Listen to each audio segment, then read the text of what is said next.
Warning: Mysterious Spirits Forsaken Friendship is not intended for younger audiences under the age of 16. It contains mature themes and violence. Viewer discretion is advised. Mysterious Spirits Forsaken Friendship, Chapter 15, Reunions, Part 1. After a few days have passed, Kitty knows she broke Husk's heart, and even though she is too frightened to face him, she knows what she has to do. Kitty has been searching for Husk everywhere in the hotel. Husk was nowhere to be seen. She kept on searching for him until she hears the sound of giggling coming from Angel Dust's room. Kitty crept inside of Angel's room, and to her surprise, she saw Husk sitting down on the floor with a large smile on his face. Kitty never truly sees Husk smile so much. As Kitty crept inside Angel's room, she immediately paused when she hears Husk speak. "This way, quietly," Husk whispers. Kitty's fur puffs up for a second. What on earth is so fascinating that he couldn't even pay any attention to her? Kitty then somehow realizes that Angel Dust is curled up, sleeping with his pet pig, Nuggets, sleeping right next to him. It is as if he is the mother of Nuggets. "That's adorable," Kitty whispers as she sits beside Husk on the floor. That thought soon leaves Kitty's mind when she remembers she wants to apologize to Husk. Husk stressed her out at first, but after getting to know him, he made her feel safe and loved. He even ended up assisting her when he thought it was a horrible idea to try and rescue a hellborn demon from the dangers of heaven.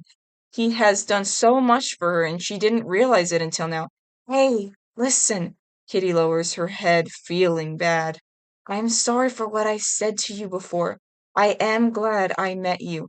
Meeting you isn't a mistake. Meeting you is the greatest thing that came out of all of this, and if I have to put my trust in anyone, I am glad it is you. I hope you can forgive me." Kitty turns to Husk, reaching out her paw to him. "I know. I'm great," Husk whispers, still watching Angel just sleeping with Nuggets. "What? That's it?" Kitty lifts a brow. "What do you want? Some money since you love it so much?" Husk turns to her with a smile on his face as he opens a bottle of booze and he begins to suck it down. He then stops drinking it. "You're forgiven. Now let me enjoy this," Husk whispers, turning back to Angel Dust, feeling relieved. Kitty then rests her head on Husk's shoulder as Husk turns to her, pressing his lips up against her lips, and their tails suddenly begin to tie to each other's. Later that day, Kitty, Husk, and everyone else at the hotel has to prepare for tomorrow. They know Extermination Day is tomorrow. Kitty is standing outside with everyone. Charlie, the Princess of Hell, is making a speech today. There is a demon with pink spiky hair. She has one eye and she wears a torn red shirt. Angel Dust is standing beside her. Vaggie is standing at the end of the crowd. Nifty is standing on the other end with Alistair, and Sir Pentious is in the middle of the crowd. "It seems my dearest Alari is still missing," Alistair said, holding up his staff and looking at it. "If anything happens to her, I am going to end that miserable spirit's fucking life." "Ooh," Nifty steps in holding her knife. "I wonder if it's a bad boy," she said with a giggle, resting her finger on her chin. Charlie takes a deep breath. "Hello, everyone. I want to thank you all for coming." Charlie thanks, holding Alistair's microphone in her hands. "Before anything, I want you all to know that getting to know you has been the biggest honor of my life. Whatever redemption really means, I know you all tried. I've seen the good in all of you, and I'm just," Charlie waves her hand out, feeling speechless for a moment. She is so proud of everyone that she couldn't find the words to speak. And it's, Charlie gasped with joy. Uh, I'm just feeling speechless. Charlie gasped again. I love you all so much and live tonight however you want because Charlie is cut off by Nifty. We're all gonna die! Nifty shouts, waving her hands up in the air and giggling with excitement. Everyone stood silent for a moment until, breaking the silence, Faggy steps in. Yeah, let's give it up for not dying. Vaggie claps her hands, feeling awkward. Adam is standing in the front with Lute and Athena, while the exorcist angels are standing in a group near the golden gates of heaven. They are all wearing their black masks with horns on it. They are holding spears that have black and white wings. They wear black halos with a diamond in the center and gray dress uniforms with a white belt like Athena does. The sky is filled with rainbow colors. There is beautiful white fluffy clouds, and the city of heaven has many different rainbow colors and shiny windows. Adam smiles with excitement. He's been waiting long enough for the next extermination to arrive. Extermination is here, bitches. We're going to go down there and exterminate demon ass. Adam yells, feeling cool as if he lifts his hands up in the air as if he is going to murder one of the demons right now. Destroy that ass! Lute lifts up her arm, making a fist while she rests her hand on her arm. Athena is wearing her black mask. It is a black mask with long goat horns on it. All the issues from these past days didn't seem to bother her. Plus, she must always remain loyal to Adam. Athena and the other exorcists are like concubines to him. Athena knows she and Lute are the strongest exorcists on Adam's team. She knows she and Lute will be alright. Remember, it's kill or be killed. Athena lifts her hand up, causing a lightning bolt to appear in the palm of her hand.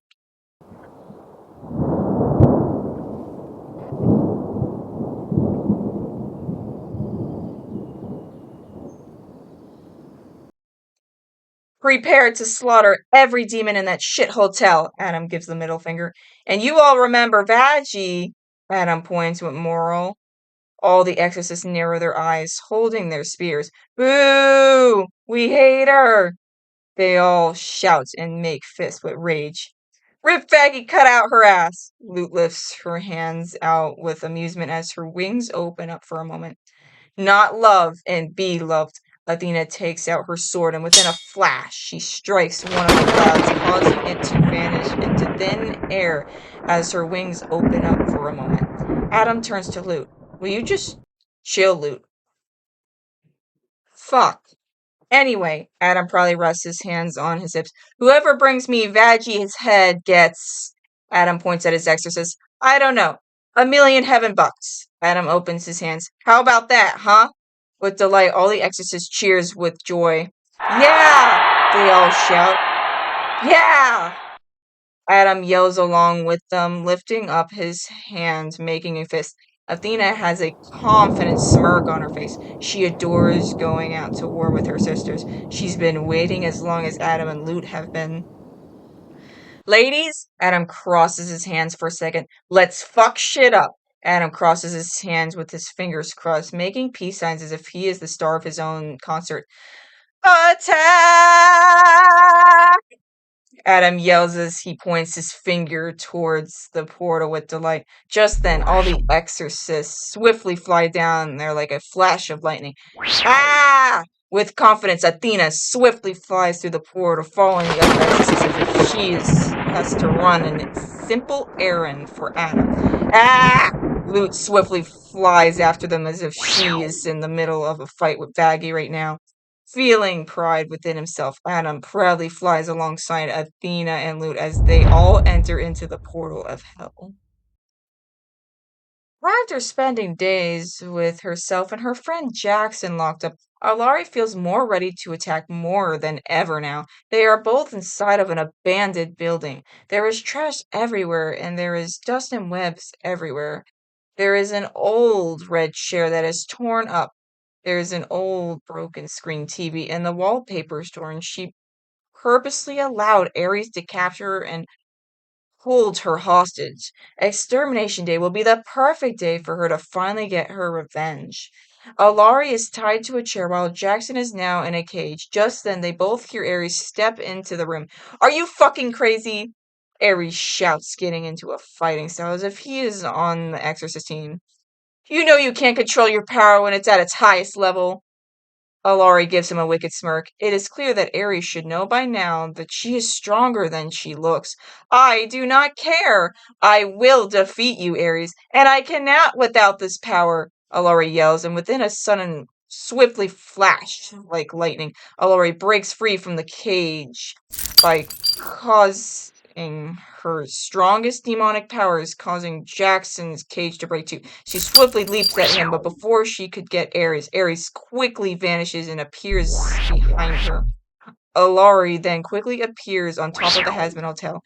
Ares looks back and forth. Then, with rage, he narrows his eyes and makes fists, and he notices Alari is smiling and waving her hand at him. Without saying anything, Ares' red and white colored wings comes out of him, and he swiftly flies after her.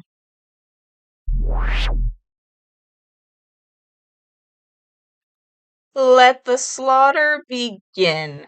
Alistair uses his staff, causing a shield to appear, and he suddenly uses his tendrils to hold angelic weapons, hoping to try and kill one of the exorcists. As Athena is looking around, she suddenly hears someone call out to her.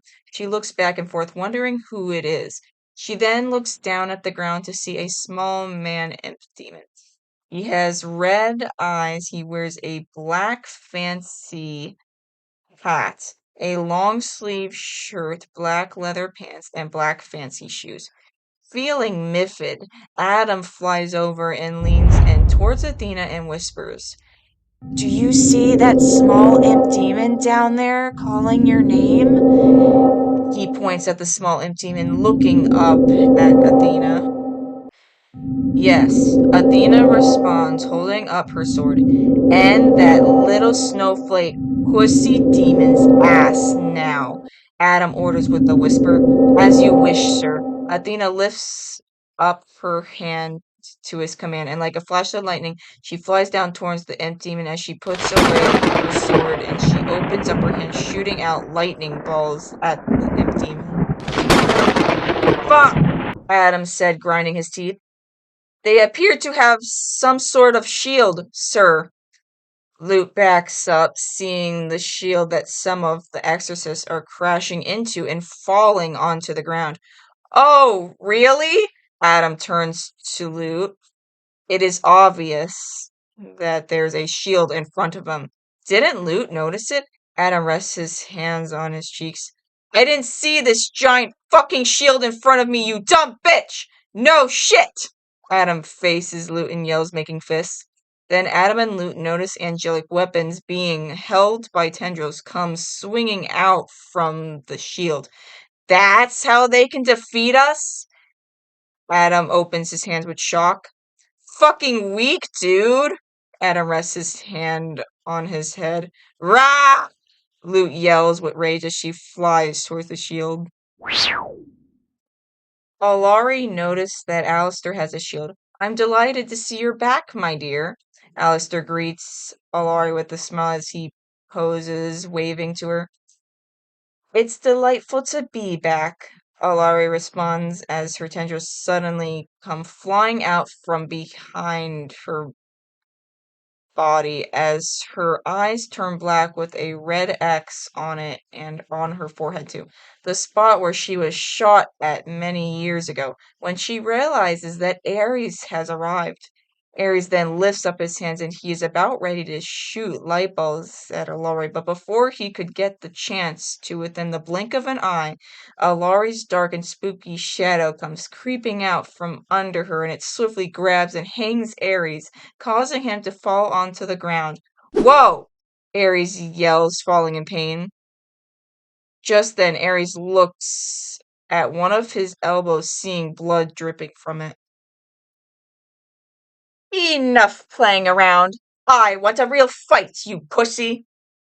Alari shouts as tendrils suddenly come flying out from behind her body and her eyes turn a black color with a red X on both of her eyes. Are you stupid? Ares asks. Unlike you, I like to keep mine instantly in a real fight. Just then, Alari holds up her staff, causing dark magic to appear, flashing out like lightning. Stop being so stubborn! She points at him with a laugh. You have no chance of survival without that!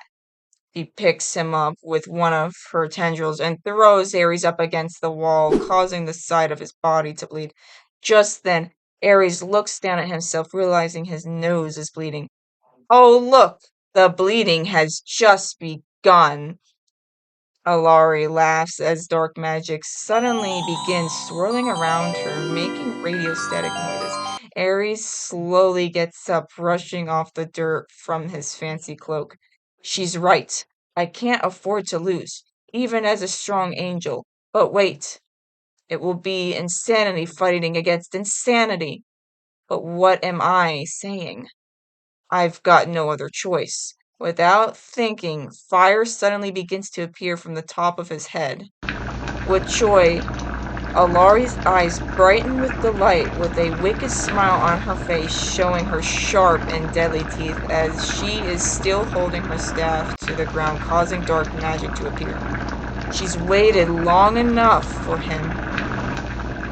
Now she may finally have some fun with him. There it is.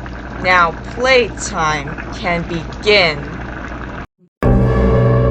Feeling curious to what the sound is, Annabelle and Marty decide to go and investigate it. Surely they will find out who is responsible for it. Today is Extermination Day, and Annabelle knows she must be careful. The Exorcist angels are known to be very bloodthirsty, and she didn't want to face Adam right now. The last time they were face to face with one another, Adam terrorized and almost killed her to death. So she'd have to lay low for a while. Then all of a sudden, Annabelle and Marty saw Kitty leap down in front of them from on top of a building. Hey, are you two in this fight? Kitty asked. Just then, before Annabelle could speak, Jackson came running in between of them. His clothing is torn, he is bleeding on his side, he has a patch of dirt on his face. He looks as if he's been in the fight with the exorcist too. The crashes keep continuing near the hotel. What in God's name is going on there? Annabelle asked, turning towards the hotel. Hey, I asked you a question. Kitty holds out her guns, aiming it at him. Chill out, bitch, Jackson responds, waving his hands down. I barely escaped with my own life. It's Al. Before Jackson could finish his sentence, Annabelle interrupts him. Fire! Annabelle shouts with worry. This is hell, bitch, Jackson reminds, waving one of his hands down. There's always fires around here. Jackson waves his hands in the air. Jackson may have been right about that, but this kind of fire is much bigger and stronger than all the other ones down there. This time it's a different one. Not like this kind. Forgetting about what she asked before, Kitty lifts her hand up facing Annabelle. What about some of your angel friends? Do you still by any chance keep in touch with them? Kitty steps closer to Annabelle, opening her paw. I know of a way you can communicate with them if you still do, Kitty offers. Just then she is unwanted by Adam and his team. It doesn't mean that she isn't wanted by the rest of them. Kitty may be right. Annabelle may still have friends up there. You're right. They may help. Annabelle faces Kitty. Emily and Soren both have the power to stop this crazy fire. All right, everyone, Annabelle turns to them. We're going with Kitty, Annabelle demands. Without saying any more words, Annabelle, Marty, Kitty, and Jackson are all running together right past Lucifer's castle, heading towards the hotel. Hey, bitches, Lucifer shouts, lifting his hand towards his chin. He is sitting at a table with Nynx beside him. The fancy table has a white and red plaid color over it. There are 3 candles lit on it with a golden holder. There is pancakes on the left and right side of the table with blue-colored plates. Wow, there are so many insane demons down here, Marty said. Not now, Jackson shouts. Most of the Pride Ring, the Hasbin Hotel, Charlie and her friends are under attack. Jackson runs with everyone. Wait a minute. Lucifer immediately gets up with narrowed eyes as his wings suddenly open up behind him. He opens his hands with dark magic in them. He looks as if he is getting ready to battle Michael again for round 2. Did you say the Hasbin Hotel is in trouble? He flies up into the air. I'm sorry. We will have to continue this date another time, my Pookie, he shouts, lifting his hand towards his chin with a confident look on his face. He then turns away from her. No one messes with my Charlie. Like a flash of lightning, he swiftly flies, heading towards the hotel as the ground shakes and the echoes of screaming and pain of demons and exorcists fills the air. Nyx's hair waves as Lucifer flies away. She moves her hair back with a smile on her face. She loves how handsome, romantic, brave, and confident he is. Annabelle, Marty, Kitty, and Jackson enter the hotel. They quickly enter into the basement of the hotel. They can all still hear the sound of rumbling and blasting from outside the hotel. They then could hear the sound of Charlie's voice. These sinners are my family, Charlie yells with rage. Kitty then presses the button and activates the portal. Without thinking about the consequences, Annabelle enters into the portal with Jackson and Marty by her side. Can I get your name, please? Annabelle, Marty, and Jackson looks up to see St. Peter standing at a stand. There are beautiful white fluffy clouds. There's rainbow colors, and each building has a different kind of color, and the light shines so brightly in the air. We need to speak with Soren, Annabelle demands. She didn't have any time to talk. She has to help finish this war as soon as possible.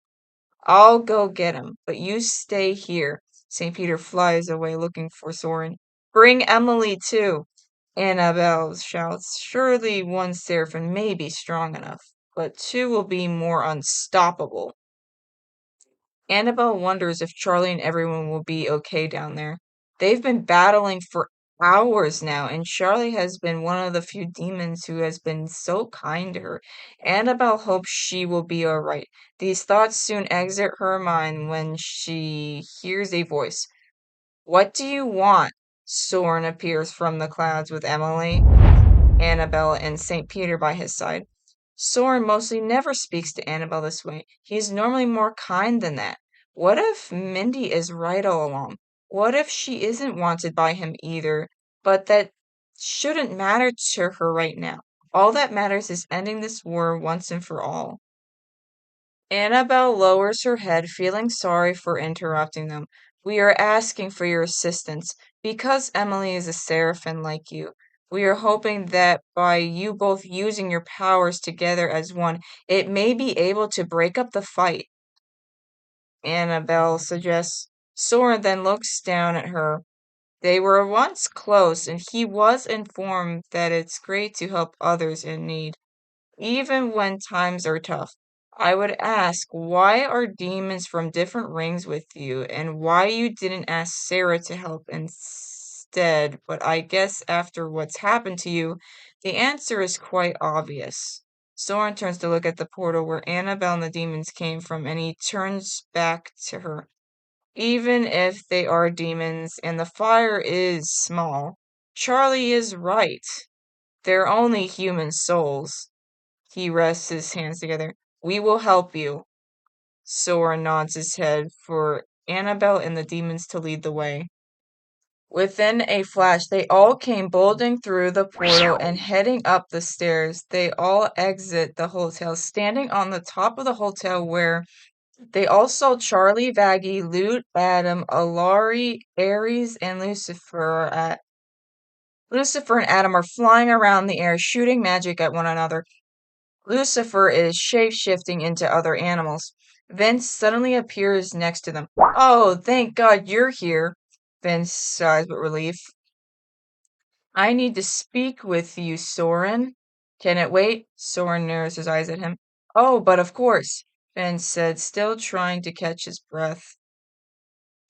Faggy is still trying to knock loot off of her. Charlie is watching her father battle Adam while Alari and Ares are still facing one another. Ares' body is made of fire while as his eyes are an ember color. Alari has black tendrils sticking out of her. She has a red X on her forehead from where she was shot at many years ago.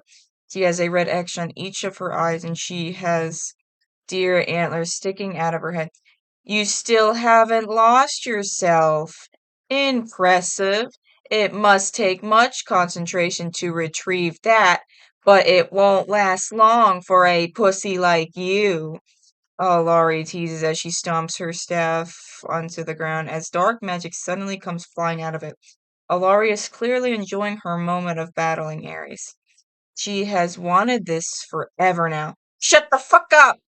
Ares yells, turning away from her and turning back to her again. He loves torturing Alari and battling others, but only when he wins. After many hours of battling Alari, Ares has realized she is way stronger than she ever was before. How will he manage to defeat her now? Annabelle, Marty, Andrew, Soren, Emily, and Kitty are all hiding behind the door, hoping no one will see them. Vince looks at Alari and Ares, lifting a brow. Is that Ares in flames and Alari? Marty's eyes widen with shock. He remembers how sweet and kind she was many years ago. Why is she down here, and why didn't he recognize her from many years before? Annabelle turns to him, lifting a brow. What do you mean, Alari? That bloodthirsty, psychopathic radio demon looks nothing like her. Annabelle responds, waving her hands with confusion. No, but it's her. I know it is. That same tear on her ear. It's the same as it is when she was shot many years ago. And who else has eyes like Alari? Don't you remember how her body looked before she died? Vince turns to them, waving one of his hands. They can all still hear voices in the air. Oh, you? Judging me? You are the most hated being in all of creation! Adam yells, holding his hands closer to his face like he is going to crush someone to death. Well, your first wife didn't seem to hate what I had to offer. Lucifer leans in towards him with a smirk on his face. Or the second. Lucifer flies away from Adam, making fists in the air with pride. If that's her, we need to stop her, right? Annabelle suggests. Alari may be a demon now, but she is still their friend. They couldn't bear the sight of losing her again. Stop! Soren steps in between of them. We can't interfere with that fight. Soren stops them both with his hands. You see how they're fighting? Kitty turns to them. It's not like normal warriors, but more like savage, feral beasts. Going in between of them would be suicide. Kitty answers. Huh? Vince turns his head when he hears someone crying from way down below them. Vince steps closer to the edge of the top of the hotel to see an exorcist angel crying. She is holding a hellborn demon in her arms. Exorcists are known to be bloodthirsty and murder demons, but why is this one being so different from the rest? The hellborn demon is dressed in a long-sleeved black tuck shirt with a bow tie, leather pants, and a fancy black hat.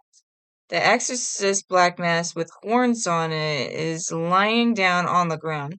The exorcist is wearing a gray uniform with a white belt. She is wearing a black halo with a diamond on it. She has golden eyes, white hair with curls on the edges of it, long white boots, and her mascara is slowly beginning to fade away from her eyes, and her makeup cover under her eyes and cheeks begins to fade away too. As the mascara and makeup continues falling off the exorcist angel, Vince suddenly notices that there are two lightning bolt markings on her face. There is one white lightning bolt marking under each of her eyes, reaching down to her cheeks. There is only one person who Vince knows of that was born with lightning bolt markings under her eyes. But they were once a bright yellow color, so why are they white now? Vince immediately knows who it is. May? Vince said. Athena is May, but then why did she not tell anyone and join Adam? Vince wants to go and comfort her, but before he could, he stops when he hears yelling from a distance. Hold still, you slippery fucker! Adam yells, picking up Lucifer by his tail and throwing him in the air. I will fucking end you! Adam yells, trying to strike him. Vince remembers when Adam told him to back off when he first approached her a year ago. He knows he has to be careful and find a way to speak to her. Just then, with sudden frustration, Adam puts his hands together, swiftly shooting out a large blast of magic, causing the hotel to break apart in half. The blast is so strong that everyone is falling. Then, without thinking, Annabelle opens her pink and white colored wings and she lands on the ground with Soren, Vince, and Emily following her. Ouch! Marty yells, landing on a small, sharp piece of the building from the hotel. As Annabelle looks around, she hears Alari and Aries' voice from a sudden distance. I forgive you, Alari's voice said. You what? Aries' voice responds with surprising rage.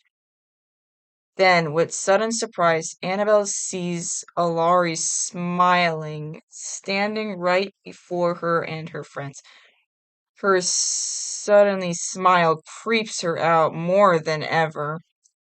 Annabelle may remember her, but does Alari remember her?